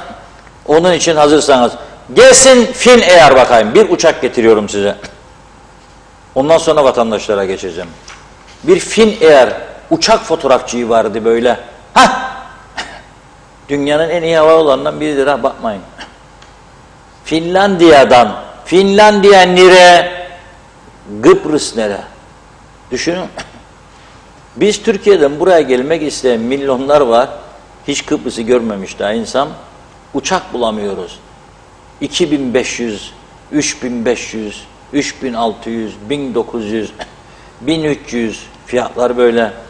Uçak bulamıyor. Adamlar Finlandiya'dan Mayıs ayından itibaren turist getirmeye başlıyorlar. 4500 turist garantisi de tur operatörleriyle sözleşmeleri imzalanmış durumda. Dahası olursa Ekstra'dan gelecek. Bu arada hiç Finlandiya görmeyen varsa da merak eden, getirirken turistleri boş döneceğine biner gidersiniz. Fiyatlar uygun olacak diye düşünürüm. Haftada 5 sefer. Ne kadar güzel. Biz daha konuşuyoruz burada. O mu olacak, bu mu olacak? Onu mu yapalım, bunu mu yapalım? Vallahi Maraş'ı vermeyik Ercan Birleşik Devletleri'nde olursa bizim gene şeyimiz gider. Devletin egemenlik falan filan gidermiş elden. Olmaz diyor. Dünya da sana diyor ki bu şekilde ben sana bu hakkı vermem. 47 sene vermedi, 48 sene. Daha ne istiyoruz, ne bekliyor? 48 yılımız daha yok diyorum ben mesela. Siz de görüyorsunuz ki yoktur ve olmayacak da. Bir şeyler yapmak lazım. Hiçbir hareket yok. Bırakın Maraş'a. Dönsün mal sahipleri. Evleri, binaları tamir etsinler, otelleri. Orada bizim işçiler de çalışacak. Turist gelirse belki bu taraflara da uzanacak. Yeni fikirlere ihtiyacımız var. İş yapacak adama ihtiyacımız var. Cesarete ihtiyacımız var. Öyle belirli kalıplaşmış nutuklardan, şuradan buradan artık ne yapmak lazım? Kurtulmak lazım. Durduğumuz yerde böyle kendi kendimize aksi halde dizlerimizi döveriz. Biri der ana yollasın, biri der ona yollarsa teslim olursunuz der. Yok dedi bir tanesi, donunuzu da anavatan yollasın dedi. Ne var Şeref duyarım, ne var? Ne var yollarsa? Lan ben Rum tarafına geçtim, bilir misiniz? 2 hafta önce Zara diye bir mağaza var. Onun içine de girdim alışveriş merkezinden. Yemin ederek söyleyeyim, her beğendiğim şey, şort mort beğendiğim tişört, böyle yaz geliyor ya, otururken böyle odada, yatak odasında rahat şort giymek, tişört. Fiyatlar da çok uygun. Her ellediğim Made in Turkey yazar içinde. Onlar da giyer. Ne var bunda ya? Ne var? Yani bunlar konudur ya şimdi. Daha önce de Londra'dayken Mars giyerdik. Marks and Spencer. Biraz daha iyi para olduğunda arada bir boş giyer insan. Ne olacak? Bunun hesabını. O onu, bu bunu iğnelemeyi bırakın da işler iyi gitmiyor. Kendi insanlarımızdır, kendi halkımızdır. İşler iyi gitmiyor, ona bakalım. Bu Kıbrıs altımızdan kaymaktadır ve göremiyoruz. Çünkü çalışma yok, üretim yok. Plan program yok. İstikrarlı siyaset yok, hükümetler yok. Maalesef. İyi bir durumda değiliz. Bunu da kabul edelim. Diyor ki, bu Rum Ulaştırma Bakanı Yannis Karousos çok sevindirici bir gelişme diyor. Sadece Finlandiya'dan uçakların başlaması değil diyor. Hedef, turizmi patlatma hedefi ayları Temmuz-Ağustos'dur diyor ve şöyle diyor, Ağustos ayında Güney Kıbrıs'a, Larnaca ve Baf'a haftada, lütfen iyi dinleyin, 758 uçuş gerçekleşecek. Bütün programlamalar falan yapılmış, yani uçuş izinleri alındığı için konuşabiliyor. Uçuş izinleri alındığı için konuşabiliyor. Haftada 758 uçuş ne demektir? Günde 100'ün üzerinde demektir. Biz buraya 20 tane uçak inip kalktığında bayram ederek. 20 tane uçak insin bayram ederiz burada. O da sadece Türkiye'den.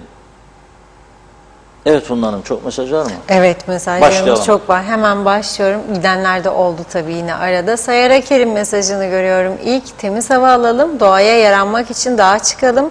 Dağdan deniz manzarası güzeldir. Mehmet Kurtulmuş, iyi yayınlar.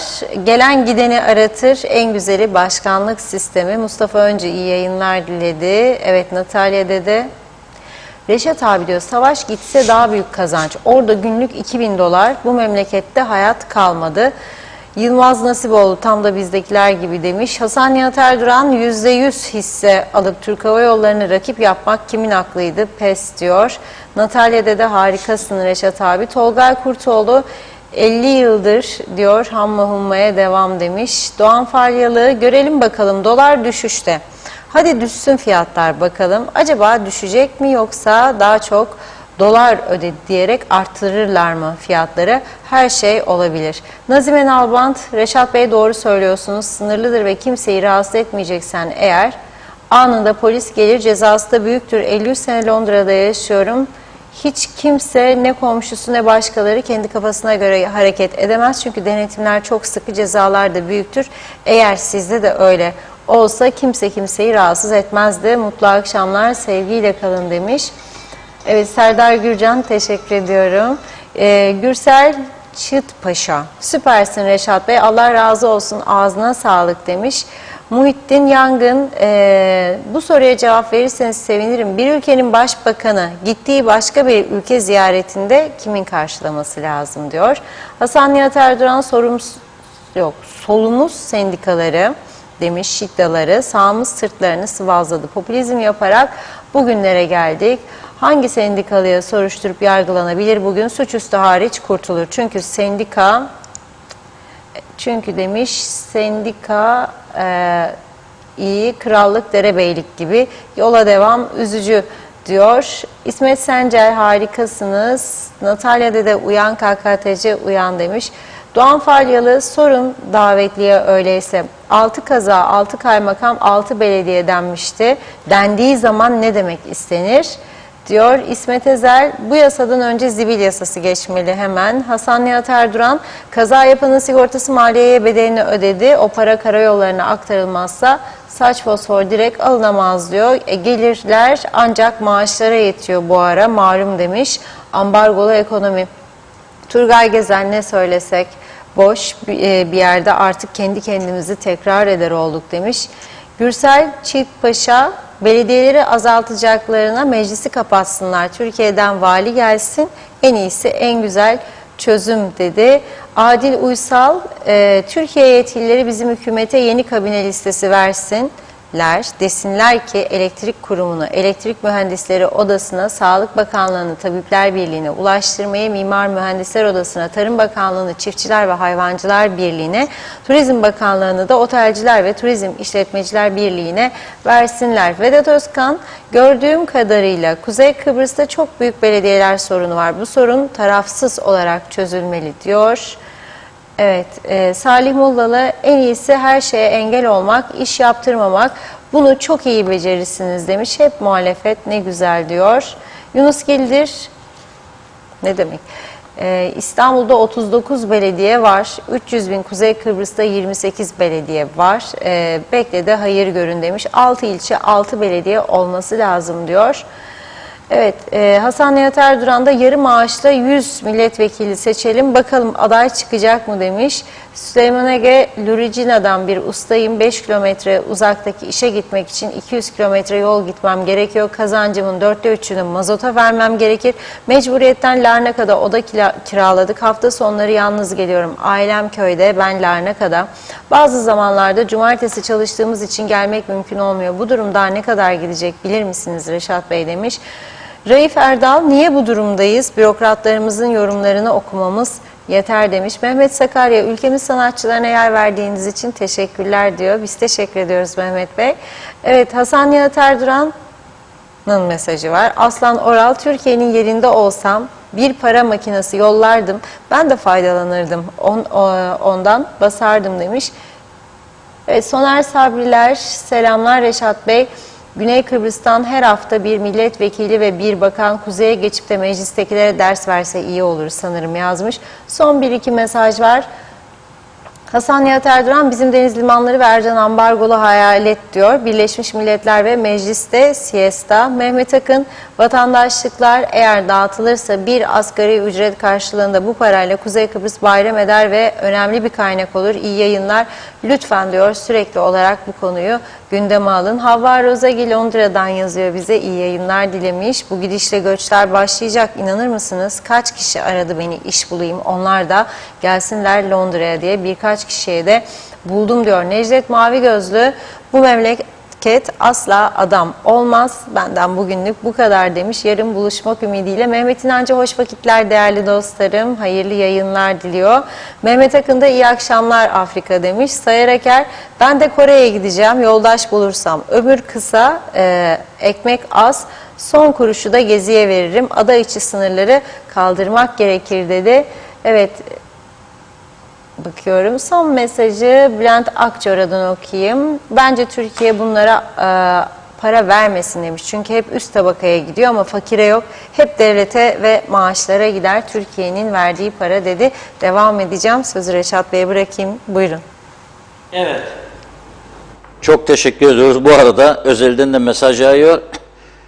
5 şarkılar da geliyor. Teşekkür ediyorum. Yerel şarkılar ve anlamlı sözler falan, çok anlamlı. Yetişirsek bir tane daha bugün Ekista'dan hediye olsun sizlere. Hafta ortası, çarşamba, perşembe, cuma, zaten ondan sonra hafta sonu tatili. Şimdi son dakika haberi geldi. Elektrik kurumunda örgütlü sendika Cumhuriyet Meclisi'nin elektriklerinde kesmiş. Bu son dakika haberi. Çok mühim. Ve meclis başkanlığı açıklama yaptı. Borcumuz yoktur diyor. Bu diyor saygısızlıktır meclise diyor. Yüce Meclis'in elektriklerini kesemezsiniz diyor. Borcumuz yoktur diyor. Onlar da vardır diyor. Dün bana birisi sordu. Bir alacaklarını da verseniz ne bileyim. Devletinin büyük adamları diyor, yoktur diyor, o vardır diyor. Hangisi doğru söyler? Ben de bilmiyorum. Oraya bir 10 kişilik bir iyi mali uzman koymak lazım. 10 kişi. Alacak bütün hesabı, kitabı son 20 yılın inceleyecek. 20 yıldan öncekiler kurtarsın demiyorum ama çok geriye giderse başarılı olamayacak. Ben hatta diyorum ki 2009'dan bu yana gelsinler. 2008'den fark etmez. Ona göre aydınlatsınlar kamuoyunu. Herkes kendine göre bir şey söyler. Tabii ki sendika elektrik kurumunu alacaklı göstereceği için onun da var, bunun da var, bunun da var diyor. Ama maliye diyor biz mahsuplaştıydık diyor. Bilemem. Belediyelerin borçlarını düşürdü, sildi bu Maliye Bakanı. Daha önce hükümetler, yani daha doğrusu devlet bakanlar kurulu kararıyla. Niye siliyorsun? Niye benim evin elektriklerini silmiyorsun da onu süren? Muhalle Hanım'ın evindeki elektriğin borcunu niye silmiyorsun? Akçay'da Narenciye bahçeleri, çocukların oyun alanlarını suladıkları bir kuyu vardır. Kuyunun motorlarını kestin kaç gündür? Muhtar Dereli köylü bugün Uğur Bey gene paylaşım yapmak zorunda kaldı. Yeter artık diyor, usandık diyor. Kestiniz, adamlar bin bir güçlükle oradan buradan 3-5 kuruş yardım toplayarak çocuklar köyde kalsın gençler diye bir şeyler yaptılar. Oyun sahası falan biraz yeşillendirdiler. Gurudun diyorlar çünkü siz yeşile layık değilsiniz diyorlar. Evet, Kudret Bey mi? telefon, evet, bağlantımız hazır. Kudret Bey hattımızda. Merhabalar. Merhaba, iyi yayınlar. Reşat Bey merhaba. Selamlar hocam, biz de ne oldu dedik, acaba siz de mi Ankara'ya gittiniz diye şüphelendim bir ara. Yok, bizim öyle şeylerimiz yok. Ben güzel yurttayım. Esnafla temasımız vardı bugün. Esnaf görüşmelerimiz vardı, oradaydım. Nasıl Güzelyurt'ta işler iyi mi? Esnafın yüzü gülüyor mu? İnsanların morali bozuk.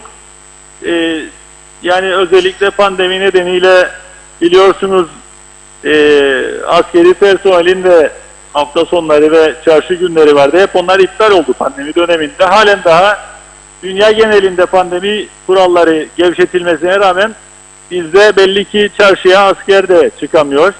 Öğrencilerin çıkmasıyla ilgili de bazı sıkıntılar var.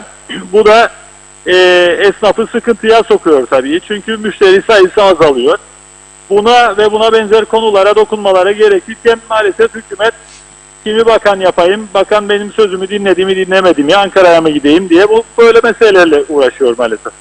Evet, bu Ankara ziyareti öncesinde dün bir buluşmanız oldu mecliste. Doğrudur. Şimdi Tufan Bey de bağlandı bize az önce. Sesler yankı yapıyor arkadaşlar, biraz ayar isteyecek. Şimdi bu Ankara ziyareti öncesinde oldu tabii bu toplantı ve Tuvan Hoca'nın dediğine göre biz diyor CTP olarak diyor tamam diyor içeriğini diyor konuşuruz. Uzlaşı sağlarsak sağlarız, yasada değişiklik diyor ama tarihin değişmesine biz onay vermeyiz çünkü anayasaya aykırıdır seçim tarihinin. Siz ne diyorsunuz? Dünkü görüşmeyi nasıl özetleyebiliriz? Bir de seçim tarihi sizce uzlaşı olursa tüm partiler değişebilir mi? Şimdi madde madde gidelim. Dünkü görüşme seçimin tarihiyle ilgili bir görüşme değildi. Dünkü görüşme bu belediye reformu muhalefet ve hükümet birlikte yapabilir mi? Ve yapacaksa bir ortak komite kurarak konsensusla karar alacak bir ortak komite kurarak birlikte yapabilir miyiz görüşmesiydi. Ve bizim hissiyatımız Halkın Partisi olarak muhalefetle hükümet bu belediye reformunu kurulacak bir ortak komiteyle birlikte yapabilir ve uzlaşmaya yakınız diye düşünüyoruz. Dünkü görüşme çünkü olumlu geçti. Bu bir. İkincisi, bizim için bu yeni bir şey değil. Biraz zararın neresinden dönülürse kar meselesidir. Çünkü Halkın Partisi 1,5 ay önce bir ortak komite kurmayı teklif etti. Mecliste çıktık ve kürsüden çağrı yaptık Sayın Başbakan'a. Sayın Başbakan, belediye reformu önemli bir şeydir. Akıl akıldan üstündür. Gelin ortak akıl çerçevesinde kuracağımız bir ad hoc komitede, geçici bir komitede oy birliğiyle karar alacak şekilde muhalefetle hükümet birlikte yapalım bu belediye reformunu diye çağrı yapmıştık. Keşke 1,5 ay önce dinleselerdi, dikkate alsalardı önerimizi. Arada geçen sürede ben çoğunluğumla bunu yaparım diye ilerledikleri için bir gerginlik oldu memlekette, biliyorsunuz. Ortalık yıkıldı ve maalesef siyasetteki bu gerginlik vatandaşın yararına değildi. Vatandaşın da aleyhineydi. Dolayısıyla biz muhalefetle hükümet bu belediye reformunu birlikte yapmalıdır, birlikte çalışmalıdır noktasındayız Halkın Partisi olarak. Şimdi böyle bir olasılık var. Dünkü görüşmede bir ortak, yani konsensusla karar alacak bir ortak komitenin oluşturulabileceği konusunda genel bir görüş birliği aslında var, fakat doğal olarak bazı partiler kendi parti organlarına bunu danışmak istediler. Onu bekliyoruz aslında. Eğer onay alırlarsa kendi partilerinden bu uzlaşı çerçevesinde gelecek hafta bir geçici ortak komite kurulabileceğini düşünüyorum. Bu komitede de belediye reformunun birlikte çalışılabileceğini, yani belediyelerin hangi yetkileri kullanabileceği, yetkilerin artırılması, gelirlerinin artırılması, hangi belediyelerin hangi kriterler çerçevesinde birleştirileceği, birleştirildiği zaman borçları konusunda, hizmetin kalitesi konusunda bir projeksiyon yaparak, eldeki verilere, rakamlara, nüfusa, gelire, gidere, borca bakarak aslında çok daha sağlıklı birleştirme kararları alabileceğimiz noktasındayız. Seçim tarihiyle ilgili sorduğunuz soruya şunu söyleyebilirim. Evet, dünkü görüşmenin konusu bu değildi. Ama biliyorsunuz biz daha önce de söyledik. Seçim eğer ertelenecekse Halkın Partisi'ne göre bunun tek bir yolu vardır. Hem anayasa sınırları içerisinde kalıp hem de seçimin ertelenmesinin yegane yolu aslında zaruret doktrinidir. Doctrine of Necessity denilen şeydir. Bir de örneği vardır memlekette. Cumhurbaşkanlığı seçiminde olduğu gibi seçimin ertelenmesi ancak ve ancak bütün siyasi partilerin oy birliği ile mümkün olur diye daha önce defalarca açıkladık. Ama şimdi görüyoruz ki siyasi partilerin tamamı arasında böyle bir oy birliği yoktur. Ama oy birliği olmadan bir zaruret hali var diyerek siz anayasaya rağmen seçimi erteleyemezsiniz.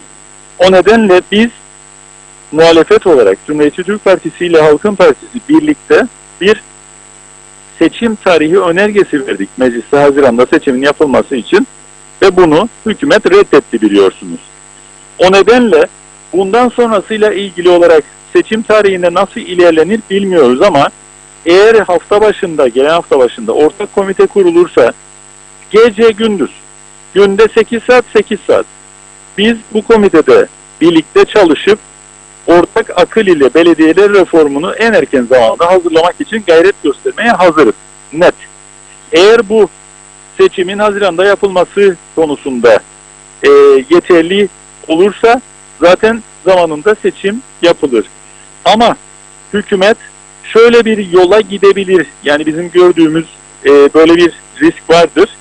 Geçen sene ara seçim örneğinde olduğu gibi anayasaya göre ara seçim yapılması gerekmesine rağmen Yüksek Seçim Kurulu meclisten bir karar gerektiği için meclisten bir karar istemiştir.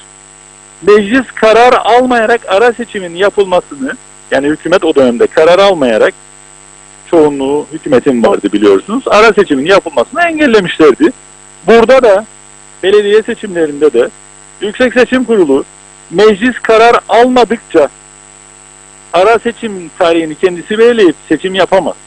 Dolayısıyla hükümet anayasa 4 yılda bir demesine rağmen kalkıp da Haziran yerine başka bir tarihte o tarihin yaklaşmasını bekleyerek seçim kararını almayarak bunu geciktirmeye kalkabilir. Bunun sinyallerini bize veriyorlar. Bu anayasaya aykırı olacaktır tabii ama eğer bir karar alırlarsa Anayasa Mahkemesi'nde bunu sorgulamak mümkün olur. Muhalefet bunun üzerine gidebilir. Ama bir karar almayarak anayasayı ihlal ederek seçimi geciktirmeye kalkarlarsa muhalefet olarak bizim mahkemeye başvurma şansımız da kalmaz. Yani ihmal yoluyla anayasayı ihlal etme yoluna gidebilirler diye bir ihtiyatımız vardır. Sonuç, bütün samimiyetimle söylüyorum, biz halk olarak bunu yapılmalı diyoruz. Keyfi karar ile belediyeler birleştirilmeli ama kritere dayalı olarak belediyelerin birleştirilmesi kararları alınmalı ki kimse sen o partiden belediye başkanıydın, ben bu partiden belediye idim, o yüzden beni kapattı, seni kapatmadı diyemesin, keyfi kararlar verilemesin. Üçüncüsü de evet 28 belediye ile hiçbir değişiklik yapmadan seçime gitmek doğru bir yaklaşım olmaz. O nedenle biz Halkın Partisi olarak seçime bir takım temel değişikliklerin, reform niteliğinde temel değişikliklerin yapılarak intibaklar da dahil, uyumlaştırmalar da dahil kararlar alınarak ona göre seçime gidilmesini destekleriz. Çünkü bu statükonun da bir miktar kırılması gerekir. Artık belediyelerin özellikle az konuşulan ama en önemli olan konusu iç ve dış denetimidir. Çok ciddi bir iç ve dış denetime tabi tutulmaları ve modern ve çağdaş bütçeye sahip olmaları gerekir ki uluslararası projelere de başvurabilsinler, proje desteği alabilsinler, hesap verebilir olsun, böyle arpalık gibi personel dolduramasınlar. Ama dediğim gibi bunun yapılabilmesinin yolu belediyeler reformu için gece gündüz sadece hükümetin değil, zaten hükümetin ciddi anlamda siyasi itibarı yıpranmış durumdadır. Siyasi itibarı azalmış olan bir hükümetin reform yapması çok gerçekçi değil. Hükümetle muhalefetin birlikte yapması gerekir bu reformu. Biz de Halkın Partisi olarak buna varız diyoruz.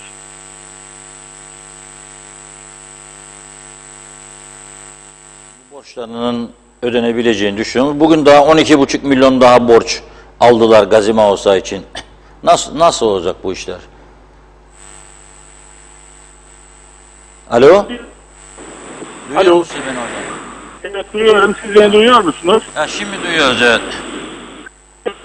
90. Gidiyor. Ses gidiyor. Olduğunuz yerde bir sorun var galiba. Yoldayız şu anda. Belki o nedenle bilmiyorum. Olabilir. Şimdi tamamdır. 5195 sayılı yasa belediyelerin yetkilerinin artırılması,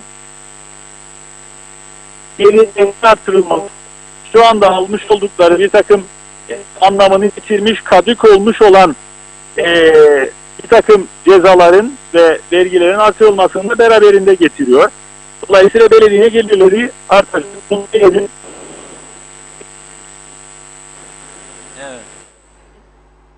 Şimdi sesler tam gitti. Neyse, konuşacağımız konuyu zaten konuştuk büyük çapta. Ne tür bir değişiklik öngörülüyor? Belli ki top Faiz Bey'in kucağındadır şu anda.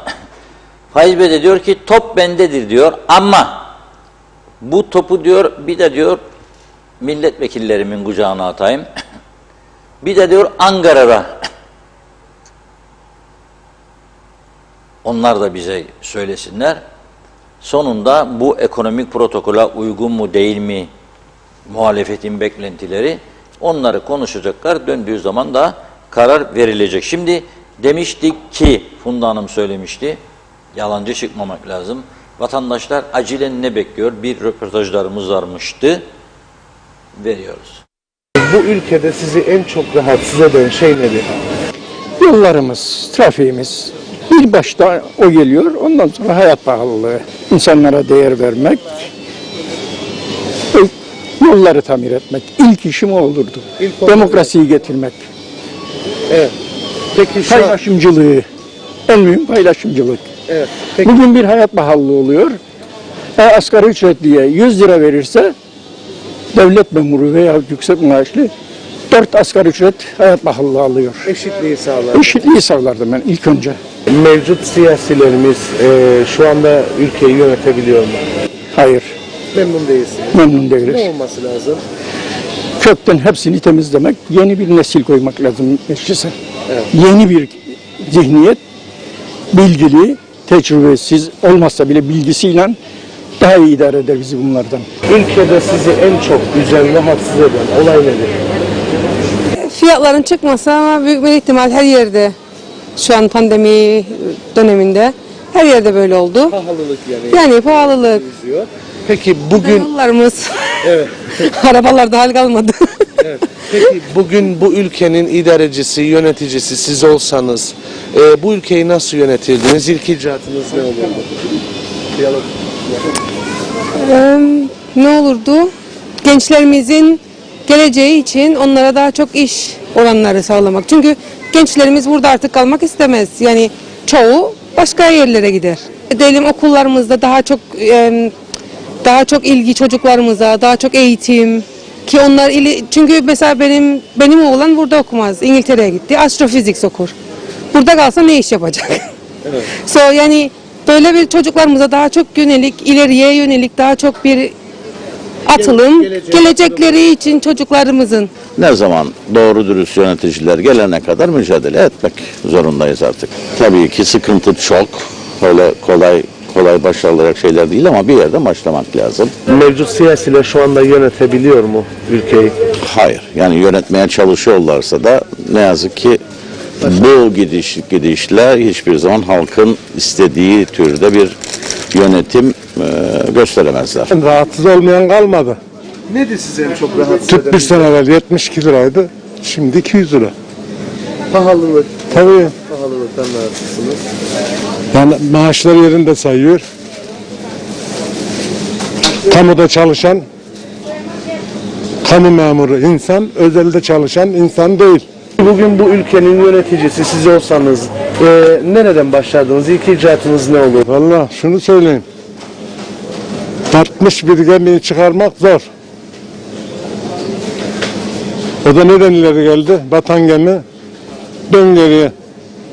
76'dan ta ki bu geçtiğimiz dönemlere kadar. Uzağına gitme elektrik buyur. 2 sene evvel sen bu ihaleyi verdin. Niye kontrol etmedin? Çıkıyor şimdi elektrik şeyinin ne derler ona? Elsen. İşte diyor şu dairenin bu kadar borcu var. Bu ne diyedi ya? Gözün nerede senin o güne kadar?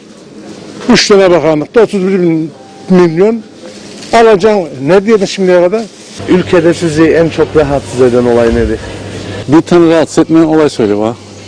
Hayat pahalılığı mı, benzin yokluğu mu, yoksa mı Cumhurbaşkanı'nın Kıbrıs'ta olmaması, orada burada gezmesi mi? Rahatsız oluyorsunuz. Tabii rahatsız oluyorum. Çünkü halkın vergilerinden gidiyor oraya. Hiç Kıbrıs'ta durdu yok. Peki bugün bu ülkenin idarecisi siz olsanız ilk icraatınız ne olurdu? Ben olsam da, başkası da olsa, dünyanın en akıllı adamı gelse hiçbir icra yapamadan önce memlekette gelir sağlanması için turizmin, otellerin bu pahalılık, içki pahalılığı falan filan etkilenmemesi için onlara bir vergi düşürün. İndirim yaparım ve turizmi çekerim. Turizmi çekerim ülkeye. Bir de ülkede en fazla bu kaçak işçi sorunu var. Çünkü odur vergiyi, para getiren devlete kaçak işçi sorununu çözmeye çalışırım. Peki bugünkü mevcut yöneticiler ülkeyi yönetebiliyor mu? Hayır, yönetemiyorlar. Neden? Hiçbirinden yönetemiyor. Çünkü geçenlerde hükümet kuruldu. Başbakan açıkladı. Hükümette değişiklik yok dedi. 6 saat sonra hükümet değişti.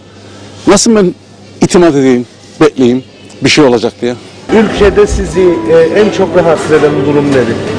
Ya şimdi ülkede gündem mesela en fazla rahatsız eden pahalılık, yani ekonomik sıkıntı insanlarda, yani en büyük sorun şimdi bugünlerde bu. Ekonomik sıkıntı.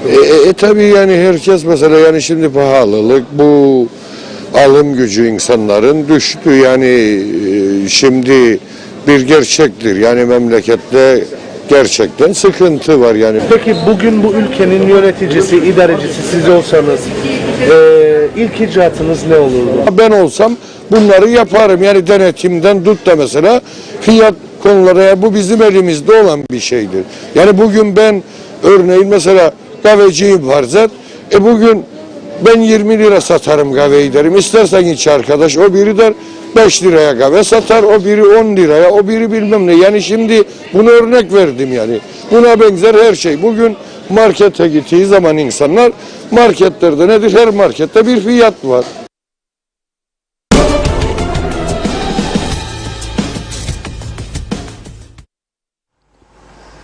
Evet, Kudret Bey'le yarı kalmıştık. Dedik yani işte zaten amaç hasıl oldu. Görüşlerini özetlemişti. Şimdi vatandaşların görüşlerini de yansıttık. Ve dikkatlerden kaçan bir konu vardır. O da asayişle ilgilidir. Yarın daha detaylı konuşuruz. Tahsilatlarla ilgili yeni çeteler gelişiyor. Şehrin göbeğinde, başkentte alıp götürüyorlar. Fuar alanının içine, orada dövüyorlar, silah çekiyor, seni yok ederim falan filan diyor. Turizm cenneti Kuzey Kıbrıs'ta. Abo dedim, bu nasıl olur ya? Nasıl olduk? Olacak gibi değil. Bir şarkıcımız da yarın dinleteceğiz sizlere. Yerel bir şarkı geldi program akışı içerisinde. Hem o şarkıyı dinlerken yarın akşamki yemek menünüzde olur. Tabii paraya göre, cebe göre, duruma göre bakarız. Konuşuruz. Bizi izleyen herkese bugünlük bu kadar teşekkür ediyoruz. Son mesajlar varsa son 1-2 tane var aslında. okuyalım. Okursam tam böyle tamamlamış olacağız gönül rahatlığıyla. Mehmet İnancı eskiden belediye mi vardı kazalarda? Hepsi de Lefkoşa'ya bağlıydı. Hatırladığım kadarıyla diyor. Ayrıca Reşat Bey süper konulara değiniyorsunuz. Süper kıyafet, çok yakışıklısınız demiş. Her yönüyle dört dörtlük. Londra'ya ne zaman geliyorsunuz? Evet, Hasan Nihat Erduran işleyen işverenin yaptırımı uygular. Komedi vallahi yazdı. Bakıyorum Aydoğan Yılmaz da diyor ki bu kadar da olmaz bu gibi işler. Ayıptır demiş. Ömer Bozkara vezirler asker elektrik parasını maliyeye ödeme yapıyor ama maliye o parayı KİPTEK'e aktarmaz. Kimin kime borcu olduğu buradan bellidir. Kaynak sağlam demiş. Ülke ekonomisi uçar derler. Singapur olduk ya hikaye bakanların işi diyor. Evet, Hasan Nihat Erduran iyi akşamlar, Birleşmiş Milletler'in hayaletleri dedi. Mehmet İnancı Titanik gibi okyanusta battık batırıldık. Doğan Falyalı aklımızla alay ederler. Bu iş 6 kaza, 6 kaymakam, 6 belediyeden geçerse işler yoluna girecek. Selçuk Uskan herkes her işi yapabilir. Aklı yok olmalı. Herkes bildiği işi yapmalı demiş. Evet, işte iş yapmayı bilmeyenler ülkeyi bu hale getirdi dedi. Evet, Salih Mullalı da hepsinin işi hikaye diyor. Sayar var. Evet. Ve Salih Bey elimizden Türkiye'de bıktı usandı demiş. Doğan Falyalı bu işin tek bir çaresi kaldı. Bir atom atsınlar, temizlik olsun, yeni bir nesil getirsinler demiş. Sirius gezegeninden diyor. Mehmet İnancı, okudum o mesajı. Sayar Aker, devlet kurduk, ne uçağımız var ne gemimiz. Yapa yapa beton binalar yaptık, susuz ve ceyransız dedi. Mehmet Aydın, ülkeyi bu hale getirenler şimdi ülkeyi kurtarın diyoruz dedi. Evet, sanıyorum tamamladım mesajları. Çok teşekkür ediyoruz. Evet Reşat Bey. Evet, çok teşekkür ediyoruz. Bugün programımıza destek veren, bizi izleyen herkese yarın yeniden görüşmek umuduyla hoşça kalın diyoruz. İnşallah Ankara'dan güzel haberler gelir ve bol para. Para haberi mesajı gelirse her şey düzelir, merak etmeyin. Bol para bekliyoruz. Dedim ya, programın başında okuduğum milyarlar, 9 milyara yakın para istiyoruz acil. Ayrıca 1 milyar 200 milyon civarında da euro istiyoruz. Ona euro olsun. 500'lük olursa torbaların içinde daha rahat yerleşir. Fazla yer tutmaz. 500'lük eurolar var biliyorsunuz. Doldursunlar. Uçakların kira bedelini ben ödeyeceğim. 9 milyar parayı ancak 3 uçağı yükleyebiliriz. 3. Yarın onları buraya taşırız güzelce. Evet, çok teşekkürler. Bize değerli yorumlarınız için teşekkür ederek veda ediyoruz. Yarın yine aynı saatte görüşmek üzere. Hoşça kalın.